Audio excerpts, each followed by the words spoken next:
Hey guys, welcome to the another video. आज इस video का जो मेन एजेंडा है वो ये है कि कैसे हम अपने पुराने लैपटॉप को बेसिकली जो ओल्ड लैपटॉप्स हमारे कॉलेज टाइम में हमने खरीदे हैं उन लैपटॉप्स को हम अपग्रेड करें, इस तरीके से अपग्रेड करें कि हम किसी एक लेवल की एडिटिंग कर सकें। तो बेसिकली मैं बताता हूँ, मेरे पास सोनी का वायो है जो मैंने 2010 में ख़रीदा था अपने कॉलेज टाइम में। ठीक है, उसकी कॉन्फ़िगरेशन है i3 processor, 4 GB RAM and इसके अलावा उसमें मेरे ख्याल से 500 GB की हार्ड डिस्क आई थी, जिसको मैंने कुछ टाइम बाद अपग्रेड करके मैंने उसको बना लिया था 1 TB की हार्ड डिस्क के संग, जो नॉर्मल हमारी हार्ड डिस्क होती है लैपटॉप वाली, वो करा था। अब हम बात करते हैं बेसिकली हम उस तरीके के पुराने लैपटॉप को कैसे अपग्रेड करें कि एक heavy software like Premiere Pro जैसा एक सॉफ्टवेयर उसमें हम चला सकें। सो बेसिकली ये वीडियो का मेन एजेंडा ये है जिनका बजट लो है और जिसको अभी इन्वेस्ट नहीं करना हैवी अच्छे लैपटॉप्स में या मशीन्स में लाइक मैक और इस तरीके की, तो वो कैसे स्टार्टिंग लेवल पे अपना यूज़ कर सकते हैं और अपने पुराने लैपटॉप से एडिटिंग स्टार्ट करके यूट्यूब पे वीडियोस अपलोड कर सकते हैं या एक्सेट्रा काम कर सकते हैं। बात करते हैं सिंपल सी। तो मैंने ये जो पूरा प्रोसेस किया, उस पूरे प्रोसेस में मल्टीपल स्टेजेस को मैंने काउंट किया एंड ये स्टेजेस से मैं कह सकता हूँ जिसका जितना बजट हो या जिसको जितना इन्वेस्ट करने का या इस पर पैसा लगाने का मन हो वो उस हिसाब से अपना कंटिन्यू कर सकता है।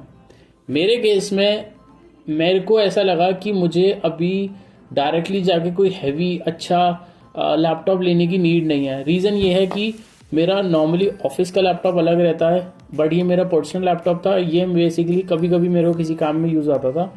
अभी जब से मैंने चैनल स्टार्ट किया मैं इस लैपटॉप को यूज़ कर रहा हूँ एडिटिंग पर्पज़ के लिए। तो जब थोड़ा आगे मेरे को लगेगा नहीं अभी मैं ठीक है मुझे अपग्रेड करना है, तब मैं कोई नया लैपटॉप लूँगा। सो लैपटॉप की स्पीड यानी कि किसी चीज़ की स्पीड, जो लैपटॉप है वो कोई सॉफ्टवेयर को चलाने की जो स्पीड है वो मैटर करती है कुल 3 चीज़ों से। Number 1 is your hard disk, number 2 is your RAM and the third one is your processor. ये 3 चीज़ें डिफाइन करती हैं आपकी कि आपका जो सिस्टम है वो कितना रिस्पॉन्ड अच्छे से करेगा।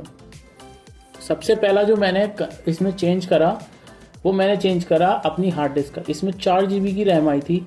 एज़ पर इंटरनेट जो मेरा मदरबोर्ड है वो सपोर्ट करता है सिर्फ 8 GB।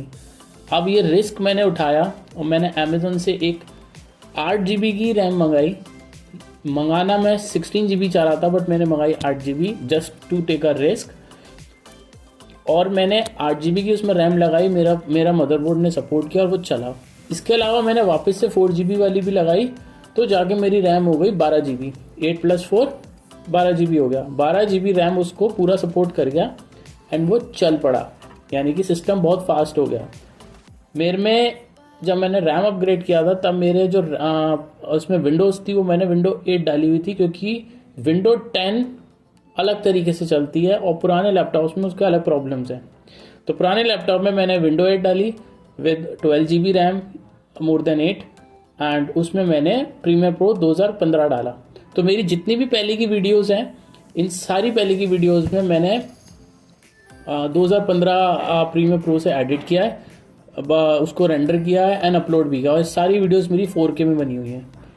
इसके अलावा मेरे एक दूसरा चैनल भी है और ट्रैवल का चैनल है, उस पर मेरे ज़्यादातर वीडियोस 4K वीडियोस हैं, वो भी सारे उसी वर्जन से एडिट हुए हैं अभी तक जितने भी आ रहे हैं। अब ये करने के बाद मेरे को ये उसमें दिखा कि हाँ मैं वीडियोस एडिट कर पा रहा हूँ, वीडियोस मैं रेंडर कर पा रहा हूँ, बट थोड़ी सी स्पीड इसकी और बढ़ाई जा सकती है। तो मैं गया लेवल 2 पे। सो जो लेवल 1 था उसमें मेरे खर्च हुए करीब 1000 रुपये, क्योंकि मैंने सिर्फ 8 GB रैम डाली। अगर मैं इसमें 16 डालता तो मैं 8 + 8 16 कर लेता तो अराउंड 2000 रुपये का खर्चा होता। तो मैं आपको रिकमेंड करता हूँ, अगर आप रैम अपग्रेड करा रहे हो तो सिंपल अपने लैपटॉप को किसी शॉप पे लेके जाओ, उससे बोलो 8 लगा के दे, 16 लगा के दे, जो सूट करे बढ़िया से बढ़िया बड़ी सी बड़ी लगवा लो, ख़त्म।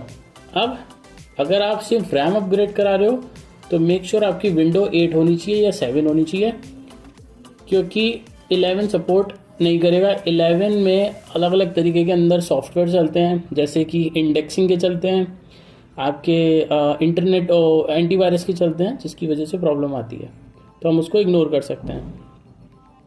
नाउ स्टेज 2 में मैंने रैम अपग्रेडेड में मैंने इसकी सबसे पहले विंडो अपग्रेड करी।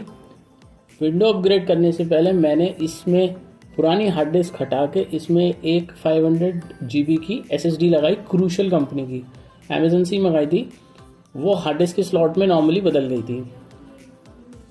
वो चेंज करने के बाद जो इसकी पुरानी हार्ड डिस्क थी उसको मैंने, जो इसका CD रीडर वाली जगह थी, वो ट्रे निकाल के एक इसका स्लॉट आता है 400 रुपये के आसपास, उसमें फिट करके उसमें इंसर्ट कर दी। वो यहाँ कहीं मैं फ़ोटो में दिखाऊंगा आपको। ये पूरा प्रोसेस होने के बाद मेरा सिस्टम अपग्रेड हो गया विद विंडो 10 विद SSD, जिससे उसकी स्पीड बढ़ गई। हार्ड डिस्क जो थी वो मैंने एक एक्सटर्नल उसमें एक ऐसा अलग तरीके से यूज़ करी, वो एक अलग थी। एंड रैम मेरी अपग्रेडेड थी। तो बेसिकली मेरा जो सिस्टम चला वो 8 GB 12 GB रैम के संग एक SSD के संग स्टार्ट हुआ, जिससे उसका स्पीड अप बढ़ गया, विंडो 10 सपोर्ट करने लग गया। एंड इसी के संग संग चलते मैंने अपना प्रीमियर प्रो भी अपग्रेड कर लिया फ्रॉम 2015 टू 2017। वो 17 पे आने के बाद मेरा थोड़ा सा स्पीड अप हो गया, रेंडरिंग सही हो गई, ये तीनों चीज़ें सही हो गई। अब जो तीसरी चीज़ थी अपग्रेड करने को रह गई थी, वो थी CPU। वो मैं नहीं कर सकता क्योंकि लैपटॉप के मदरबोर्ड में CPU सोल्डेड होता है, तो वो चेंज मैं नहीं कर सकता। तो दो चीज़ें मैं अपग्रेड कर चुका हूँ, जिसकी वजह से मेरे को बहुत अच्छा बूस्टअप मिला है। सो इन शॉर्ट ये है कि अगर आपका बजट 1000 या 2000 तक है तो पहले रैम अपग्रेड करके देख लो। उसके बाद अगर उससे ज़्यादा बजट है तो उसमें SSD डाल के विंडो 10 डालो, क्योंकि विंडो 10 डालने का मेरा मेजर रीज़न ये भी था कि बहुत सारे ऐसी sites like prime, Amazon prime की जो साइट है हमारी, या और भी साइट्स हैं, वो विंडो 8 और विंडो 7 को सपोर्ट नहीं कर रही हैं, सॉफ्टवेयर सपोर्ट करना बंद हो गए हैं। तो जिसकी वजह से कई सारी साइट्स खुल नहीं पाती हैं, कई सारे सॉफ्टवेयर नहीं चल रहे थे। तो मैंने उसको अपग्रेड ही कर लिया कि ये बेस्ट है, 10 भी इतनी पुरानी भी नहीं है, बढ़िया चल रही है, तो उसमें चल रही है। सो आज का एजेंडा यही है यार, जिसको अपग्रेडेशन करना है, कम पैसों में, बजट नहीं है, मेरे ख्याल से आप ये करके ट्राई कर सकते हैं। Go for it. मैंने काफ़ी सारी वीडियोस इसमें बना के देख ली हैं, मुझे अभी तक कोई भी किसी भी तरीके का प्रॉब्लम नहीं आया है, तो मेरे ख्याल से आप लोग भी ट्राई कर सकते हैं। बाकी आप नीचे कमेंट में मुझे बताना कि अगर आपको कोई कॉन्फ़िगरेशन क्या और आपको कोई सजेशन चाहिए तो प्लीज़ लेट मी नो, मैं रिप्लाई करके आपको ज़रूर हेल्प करूँगा। Thank you so much.